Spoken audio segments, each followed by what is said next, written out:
आपके gulf crisis के खुतबात जो थे हमने गौर से सुने, उसमें एक जो चीज़ थी वो इस मौजूदा हालात के मुताबिक पाकिस्तान और भारत के, आपने उस खुतबात में बयान किया था कि ये असले की दौड़ में एक दूसरे से आगे ले जा रहे हैं और ये तबाही की तरफ मुंतहिज होगा।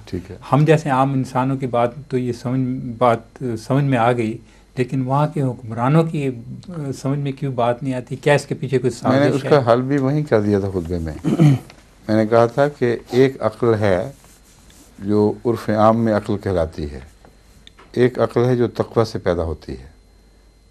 जो अक्ल तक़वा से पैदा ना हो वो अंधी होती है, वो उसको नज़र ही थोड़ी देर बाज़ों को नाक तक सिर्फ नज़र आता है।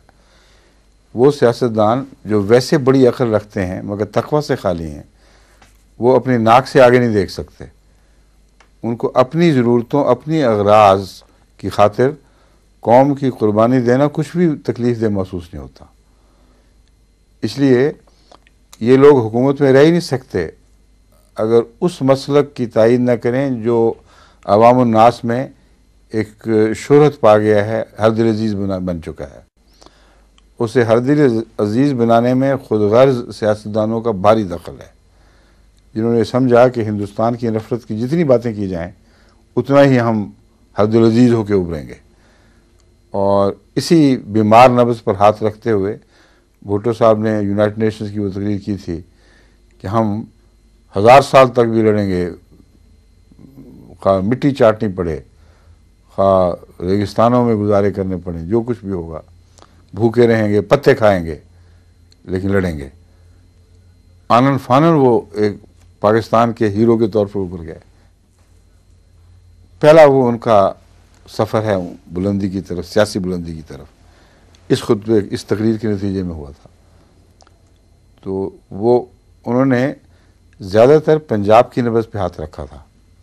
जानते थे कि पंजाबी अवाम हिंदुस्तान दुश्मनी में और हिंदुस्तान से मुकाबले में सबसे ज़्यादा हिस्सेदार हैं, और अगर इस नब्ज़ पर हाथ रख के उभारा जाए तो पंजाब मेरे पीछे हो जाएगा, और हो गया। तो अभी भी यही इशू है सियासतदानों का, और बैन ही यही बीमारी हिंदुस्तान की है। हिंदुस्तान का हाल ये है, जब उनके दानिश्वरों से मेरी नजीम महफिलें हुई, उनको मैंने समझाने की कोशिश की कि तुम क्यों अपने अवाम पर इतना जुल्म कर रहे हो। 60% तुम्हारा बजट अगर फ़ौजियों को पालने में लग जाए तो भूखा गरीब जाएगा कहाँ, और इक़्तिसादी दौड़ में तुम शामिल हो ही नहीं सकते। और जब इक़्तिसादियात गिरेंगी तो फिर ये निस्बत बढ़ती जाएगी, फिर तुम्हें गैरों की ग़ुलामी इख्तियार करनी पड़ेगी, उनसे मदद, फ़ौजी मदद मांगने के लिए उनकी बातें माननी पड़ेंगी, वरना तुम अपने फ़ौज को मेंटेन ही नहीं कर सकते। इतनी महंगी फ़ौज इतने महंगे ज़माने में, और आवाम से पैसा निचोड़ कर इनकी तरफ फेंका गया, और जो निचोड़ा जाए पैसा इकॉनमी में से वो इकॉनमी को डिस्ट्रॉय करता है। जो बिज़नेस वाले में जानते हैं कि बिज़नेस से कुछ पैसा निकाला जा सकता है, ज़्यादा नहीं। जब ज़्यादा निकालेंगे तो फिर बिज़नेस बैठ जाएगी। तो हमारे दोनों मुल्कों की बिज़नेस जो चल रही है, ये महज अल्लाह का फ़ज़ल है कि ऐसे बाज़ ज़राए मसलन पाकिस्तान को वो ज़री तौर पर खुदा ताला ने ऐसा खुशहाल बनाया है, और इसकी लेबर बाहर जाकर जो कमाती है वो रुपया भेजती है, तो इसका गुजारा चल रहा है। लेकिन हालत फिर भी ख़तरनाक है। हिंदुस्तान की हालत इससे भी ज़्यादा ख़तरनाक है। वहाँ जो गुर्बत का निचला दर्जा है, पाकिस्तान की गुर्बत के निचले दर्जे से बहुत नीचे है। जब उनको मैं समझाता रहा तो उनका आखिरी जवाब ये होता था कि बात ठीक है, पर करे कौन, कहेगा कौन। वो मुझे एक सहाफ़ी ने, जो बहुत बुज़ुर्ग सहाफ़ी हैं वहाँ के, चोटी के माने हुए, उन्होंने कहा कि आपकी बात दुरुस्त है, लेकिन ना हमारे सहाफ़ी में जान है, ना हमारे पॉलिटिशियन में जान है कि इस आवाज़ को बुलंद कर सके, क्योंकि पाकिस्तान की दुश्मनी के खून पर तो पल रहे हैं। अगर ये खून पीना बंद कर देंगे तो वो भी गए। और इतनी नफ़रत भर दी है इन लोगों ने खुद अवाम के दिल में कि अब इस नफ़रत को तब्दील करना उसके बस की बात नहीं रही। इस तरह हम दोनों मुल्क शिकंजे में जकड़े गए हैं और सिवाय बर्बादी के कुछ दिखाई नहीं देता। जब इनसे मैंने कहा कि देखो तुम कम से कम एक काम करो उसी दौरान में कि तुम ऐसे बड़े कार्टल्स बनाओ जो मजहबी बुनियाद पर ना हो बल्कि इलाकाई बुनियाद पर हों, उस तरह रफ्ता रफ्ता इकट्ठे होने के इम्कानात रोशन होंगे। उस इलाकाई बिजनेस में, इलाकाई मार्केट में, जैसे यूरोपियन मार्केट है, हिंदुस्तान भी शामिल हो, बर्मा भी शामिल हो, बांग्लादेश वगैरह सारे, और इक़्तिसादी मफादात का एक होना, मुश्तरक होना हमेशा कौमों को बांध दिया करता है। और यही वजह है, या अव्वल वजह यह है कि यूरोप ने कॉमन मार्केट का तस्वुर पैदा किया ताकि यूरोप आइंदा आपस की जंगों में न बट सके। जब इक़्तिसादी मफादात एक दूसरे से पेवस्ता हो जाएं तो फिर जंगें हो नहीं सकती, और जब जंग का खुद ख़तरा हटेगा तो अज़ खुद ही वो अखराजात जो हैं गलत जगह की बजाय सही मसारिफ पर खर्च होंगे। फिर इसी सिलसिले में मैंने उनको लार्जर कॉमन मार्केट का मशवरा उन्हीं खुतबात में दिया था। दूसरा मशवरा ये दिया था कि तुम्हें कश्मीर का है कि कश्मीर मिल जाए।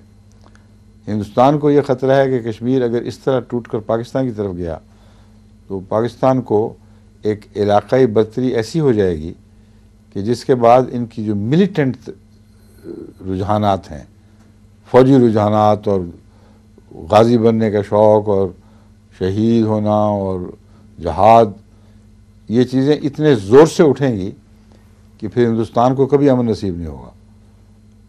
और इत्तेफाक से अफ़गानिस्तान इनके बॉर्डर के साथ एक मुसलमान मुल्क है, इत्तेफाक से ईरान इनके बॉर्डर के साथ है, तो ये एक पैन इस्लामिसिज्म की मूवमेंट चल पड़ेगी और वो हमारे हिंदुस्तान को जीने नहीं देगी।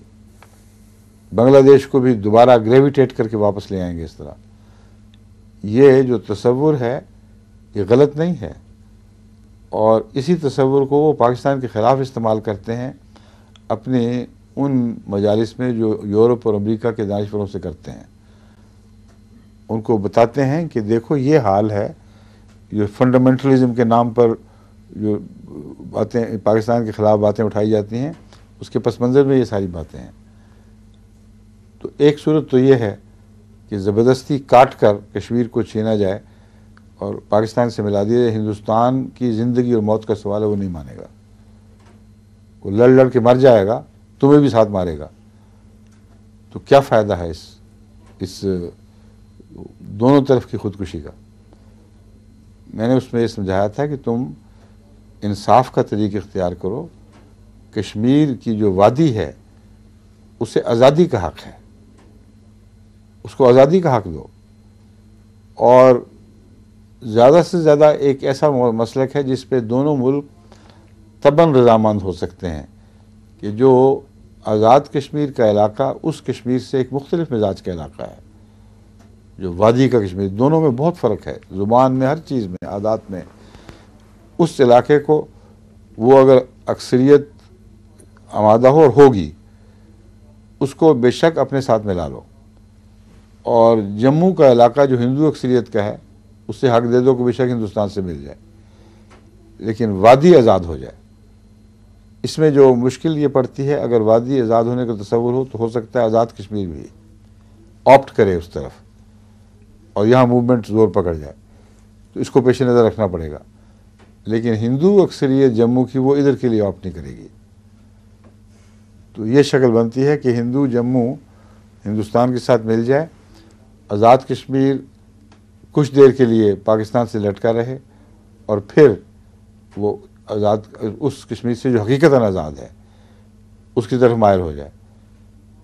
इस एहतमाल को रोकने के लिए इब्तदाई मुआहदात में इस शक को शामिल किया जा सकता है कि आज़ाद कश्मीर की असम्बली और या रेफरेंडम के ज़रिए इस वक्त जबकि अभी माहौल मुख्तलिफ है, वो क़तियत के साथ पाकिस्तान का जुज़ होने का ऐलान कर दे। और दूसरी तरफ जम्मू वाले हिंदुस्तान का जुज़ होने का ऐलान कर दें। बीच की जो वादी है, जो असल सोने की चिड़िया है तुम सब के लिए, जिस पर लालच की नज़रें हैं, उनको आज़ादी का हक़ दो। वो गैर मुल्कों से भी फ़ायदा उठाएंगे, उनकी सियाहत ही इतनी चमकेगी कि उनके लिए वो गोल्ड माइंस होंगी, बल्कि प्लेटोनियम माइंस होंगी। आज़ाद माहौल में वो मुल्क परवरिश पाएगा। मुहादात के दौरान ये बात तय की जा सकती है कि तुम हिंदुस्तान और पाकिस्तान के दरमियान लाजिमन न्यूट्रल रहोगे, और ऐसे एहतमालात जो पाकिस्तान या हिंदुस्तान को हो सकते हैं, उनका इजाला उस मुआहदे के अंदर दाखिल हो किया जा सकता है। कोई मुश्किल काम नहीं। अगर आमादा हूँ तो तीसरे मुल्क को बीच में डाल दें। अगर ये कर दें तो अचानक सारे हिंदुस्तान और पाकिस्तान की फ़िज़ा बदल जाती है। फिर फ़ौज मेंटेन करने की ज़रूरत ही कोई नहीं रहती, स्टेबिलिटी आ जाती है। फिर सिखों को पाकिस्तान की तरफ से उभारने का कोई वजह बाकी नहीं रहती, समझे। फिर इलाक़ाई ताउन के लिए एक ऐसी फ़िज़ा पैदा होती है जिसके नतीजे में ये दोनों मुल्क गैर मुल्क की आज़ादी ग़ुलामियों से आज़ाद हो जाएंगे, और भारी दौलत अपनी उन रस्तों पे डालेंगे जिन रस्तों में वो फिर परवरिश पाकर बढ़ती है। उन नहरों में चलाएंगे जिन नहरों में पानी कम होने की वजह बढ़ता रहता है। ये जो सूरत हाल है, ये इस तजवीज़ के अमूमी वसी तजवीज़ के नतीजे में पैदा हो सकती है, उसके बगैर नहीं। ये मैं बातें सब कर चुका हूँ मुख्तलिफ खुतबात में। अपने हिंदुस्तान के सफ़र में भी बातें की। अब जो मुझसे बाज़ पाकिस्तानी दानिश्वर मिलने आते हैं, उनसे भी हम करता हूँ, और अपनी निजी महफिल में बिला इस्तिस्ना सब मानते हैं हल यही है, मगर बिल्ली के गले में घंटी कौन लटकाएगा, ये है सारा मसला। चूहों ने एक दफ़ा एक मजलिस लगी थी बड़ी ज़बरदस्त, और सारे इर्द गिर्द के चूहे, नेक बद, काले सफ़ेद, सब इकट्ठे हो गए थे, और ये फ़ैसला था कि अब हमने कौमी बका की खातिर बिल्ली के ख़िलाफ़ इत्तेहाद करना है, और मशवरे करने हैं क्या करना है। बहुत मशवरों के बाद आखिर ये फ़ैसला हुआ कि सीधा इलाज एक ही है कि वक्त के ऊपर हमें तंबीह हो जाए, बेशतर इसके कि बिल्ली इतनी करीब आ जाए कि वो हमें झपट सके या उचक सके, उसका पता चल जाए। तो एक चूहे ने कहा एक ही तरकीब है कि बिल्ली के गले में घंटी बांध दो। सब ने वाह वाह कही, सुभान अल्लाह, कहते हैं क्या बात है, ऐसी आला तरकीब सूझी है। बहुत खुश हुए सारे, खूब तालियां बजी। उसके बाद जब ये सवाल उठा कि बांधेगा कौन तो वहाँ आगे मार पड़ गई, सारे बेचारे तितर बितर हो गए। वो घंटी कौन बांधेगा, ये सवाल अब उठ रहा है। हिंदुस्तान और पाकिस्तान के सियासतदानों के गले में घंटी कौन बांधे, समझे।